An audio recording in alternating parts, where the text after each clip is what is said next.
Now, this is the scandal that has been dominating social media over the last few days. I'm, of course, talking about the grooming gang scandal, or as I call it, the rape gang scandal. As I discussed yesterday with former Home Secretary Suella Braverman, looking at the latest revelations to come from places like Oxford, we now need a national inquiry about this crisis. The real question everybody out there is currently asking themselves, as I asked the former Home Secretary, is why haven't more heads rolled? Why haven't more people in the establishment been held responsible for this horrific scandal? As GB News' very own Charlie Peters has pointed out, no police officer or government employee has ever been imprisoned for their gross misconduct in dealing with the grooming gang's horror. The grim reality is that for too many people in positions of power, they have ignored this scandal for too long, and they have avoided telling people the truth. Now, I'll be speaking tonight to former Rochdale MP Simon Danczuk about his first-hand experience of that in a moment. But first, just think, who could forget the time that Labour MP Naz Shah liked and retweeted a Twitter post that said those abused girls in Rotherham and elsewhere just need to shut their mouths for the good of diversity, before later claiming it was an accident. And who could forget how the few brave people, courageous people who have dared to speak the truth about this scandal, who have spoken up on behalf of those children, have often then been vilified as an assortment of Islamophobes or far-right agitators. The grooming gang scandal is the greatest stain on our national record, and that's why today I asked Safeguarding Minister Jess Phillips onto the programme to discuss this scandal. And guess what? I didn't hear back. I didn't hear anything.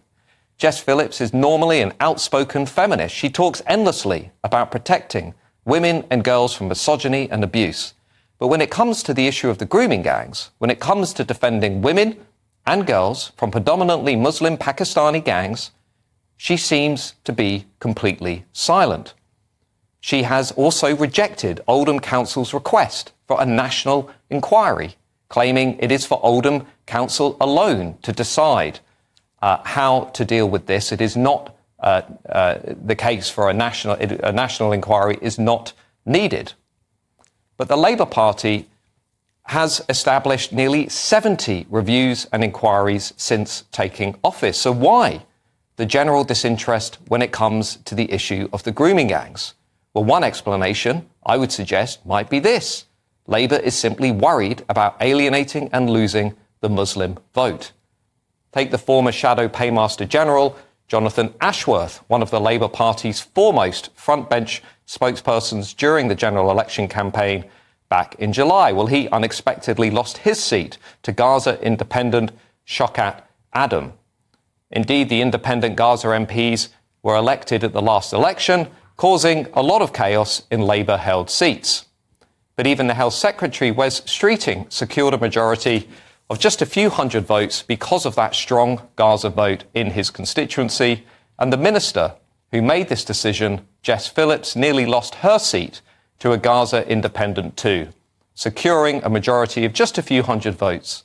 So could the fundamental threat that is actually posing the Labour Party in these heavily Muslim seats be the reason behind Labour's reluctance to treat the grooming gang scandal with the attention that it really deserves? Well, either way, let me say this, because so few people in the corridors of power appear willing to say it. What we need in this country is a national inquiry to name and shame the complicit public officials in councils, the police and the legal system. And we need to start deporting all those foreign nationals who have dual citizenship, removing them from the country. That's my view. What's yours? Let me know at gbnews.com/yoursay or tweet me at GoodwinMJ. But right now, I'm joined by Reform MP Rupert Lowe, who has been campaigning, I think it's fair to say, in recent weeks and months for the government, for the state to release data and information about mass immigration. But he's now turning his attention to this issue to ask the Home Office a series of pressing questions. Rupert, if I may, what is it about this scandal, this grooming gang scandal, this rape gang scandal, that you find most alarming? Well, I'm glad you said rape gangs, Matt, because I think that's what they are. And I don't think there's any point in beating around the bush. You've got to call things what they are, and I think they are rape gangs rather than grooming gangs. And I saw J.K. Rowling agreed with me on Twitter today, which is great. So my view on this, it was triggered really by just reading some transcripts as a result, I think, of Fraser Nelson's article last week. And we did a tweet on the back of that. And that seems to have gone completely viral. And just to be clear, Rupert, this was an article by Fraser Nelson saying that we do not have any problems with integration in Britain. Just to be clear about that. That Britain is integrated. Indeed. But these are transcripts of they're quite old court cases. But again, I as you know, Matt, I'm new to Parliament. And I think one of the reasons why these things are now breaking is because you've got 5 MPs who are from outside the two-party system, you know, the Blues and the Reds. We've equally got Twitter now controlled by a libertarian in the form of Elon Musk, and as you quite rightly say, he's been tweeting about this quite aggressively and very fairly today. So I think the key here is, like all of the things I've been trying to do, this alerted my attention to the fact that this is another example of government which is not transparent, of issues that have not been transparently brought to the fore, which involves vulnerable young white women. And it is, I think also, it involves power. It involves, the block voting. As you quite rightly said in your introduction, it involves a lot of Labour. There's a lot of Labour running through this.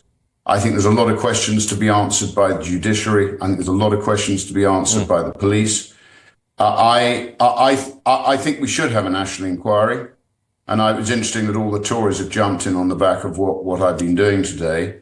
And, they've had plenty of chance to do something about this. They've been in power for 14 years, and they haven't picked it up and run with it. Equally, Labour don't show any signs of it. As you say, Jess Phillips is ducking the issue at the moment, which is disgraceful. So my view is quite simply, we should have a national inquiry. It should be totally transparent. It should be available to the public. Those people who are foreign nationals who've raped young white girls should be immediately deported. Those people with dual nationality should have their British citizenship stripped and they should be deported. Any family members who've been involved in this knowingly should be deported if they're foreign. If they're British, if they are a government official, if they're from the police, if they're from the judiciary, I don't care. Everybody should be treated equally under the law. They should all have the full force of the law brought down on their heads. Great, Rupert. Thank you, Matt. This is a disgraceful example of right and wrong. Yeah. There's no grey in this. This is black or white. Absolutely. It's right or wrong, and we need this to be absolutely, like the post office, like a lot of other things that need to be sorted out. This needs to be absolutely dealt with in a transparent and clinical way. Well, Rupert, just let me pick up on that post office point. I don't think anybody viewing this would disagree with that point. This is fundamentally about evil. I don't even think this is about criminality. Having viewed the court transcripts, it goes way beyond criminality. This is evil, as close to evil as I've ever seen in my lifetime. So national inquiry, yes, agree with you. Deporting foreign nationals with dual citizenship. We should be using the foreign aid budget. We should be using the visa programs to apply pressure on the likes of Pakistan to take these guys back. I mean, are you saying basically then that Reform are going to be making this a big issue in the year ahead? Is this going to be part of your pitch to the country? Well, as you've probably seen, I've posted on Twitter. We've asked, I think it was 16 questions gone in today to the Home Office. We put them on Twitter. They're pretty clinical. In the same way that we've asked questions about almost every aspect of government. And I have to tell you that almost every stone I turn up, I find a cowpat underneath riddled with maggots. So, look, I mean, we need some proper government, Matt. And I think we need ministers who are capable of holding the civil service to account. We need people who are not frightened. And the job of an MP and the job of government is to govern. And it's to hold people to account, and it's to ask difficult questions. It's to actually raise issues that are in the interests of the British people. And the more I sit in Parliament at the age of 67, having worked like a lot of other good English people have worked their way, they pay their taxes, they assume everybody in Parliament knows more than they do and is better qualified than they are. Let me tell you, Matt, they very definitely aren't. Yeah, and for all those people who think they're being governed by an elite, they're not. And it's up to the electorate through the ballot box at the next ballot. They need to send a very, very strong message to Westminster, to the civil service, to the government, to the judiciary, to the police. They've had enough, and they're going to change the way in which we govern by electing a government from outside the existing structures. Thank you, Rupert Lowe. Thank you for your time. We're all enjoying watching you on Twitter and X. Your views. Helen has written in and says Charlie Peters and Maggie Oliver are heroes for exposing the rape gangs across the country. It is obvious why Labour won't touch it. Andy says, surely we can't deport people if they are British citizens, Matt. Well, I think we can. Let's turn to Simon Danchuk, the former Labour MP for Rochdale, who has essentially seen this cover-up firsthand. And there are people out there saying, you know, has the establishment, have authorities been working overtime to try and distract us from this issue? Just tell us your experience. Yeah, so I was the Member of Parliament from 2010 to 2017 in Rochdale, and it was in 2012 that the Rochdale grooming scandal broke. It was new to me. I wasn't from the area originally. And as soon as it broke, I called out the ethnicity and religious aspect to this abuse. I said that they were important factors in the abuse taking place. And then I campaigned for 3 years solid on child abuse issues, whether it be Cyril Smith, historic abuse, but also the grooming scandals that were occurring across the country. And I raised lots of issues in Parliament and elsewhere on those issues. So that's the context. But what surprised me more than anything, really, is that I had senior politicians tell me not to mention the ethnicity or religious bias of those perpetrators.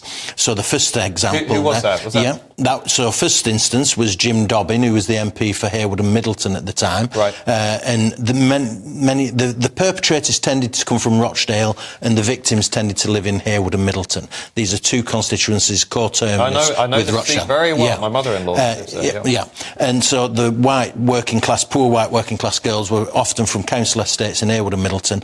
And he said to me at some function, because we attend the same functions, listen, don't mention the ethnicity, there's no advantage to it, it'll affect the Labour vote.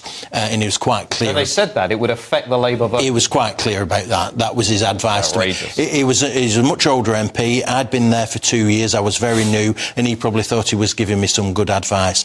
The second instance where this happened is more significant in my view, because it was Tony Lloyd, who was chair of the Parliamentary Labour Party. That's a very influential position within the Parliamentary Labour Party, there's no doubt about that. He was running to be police commissioner for Greater Manchester. This story broke and he came to see me because he wanted to comment on it, and it was on my patch, and he said the same thing. He said, listen, I don't believe ethnicity is an issue in all of this, and I'm going to make that clear when I raise it at Prime Minister's questions. He also and it's on the record. I mean, he made a speech in Parliament in 2012 where he said something very similar and drew comparisons with Jimmy Savile. Why, I do not know. Can I ask you a question? When I showed the tweet earlier on by Labour MP Naz Shah, who said, oh, actually, it was an accident, I didn't mean to suggest that we should tell these young girls to shut up and we should basically, prioritise diversity. Yeah. Do you think things like that were an accident, or do you think this is actually a reflection of the Labour mentality about this issue? It's the mentality. There's no doubt about that. I've been in Labour politics for decades, and this know the Labour Party? I know the Labour Party exceptionally well.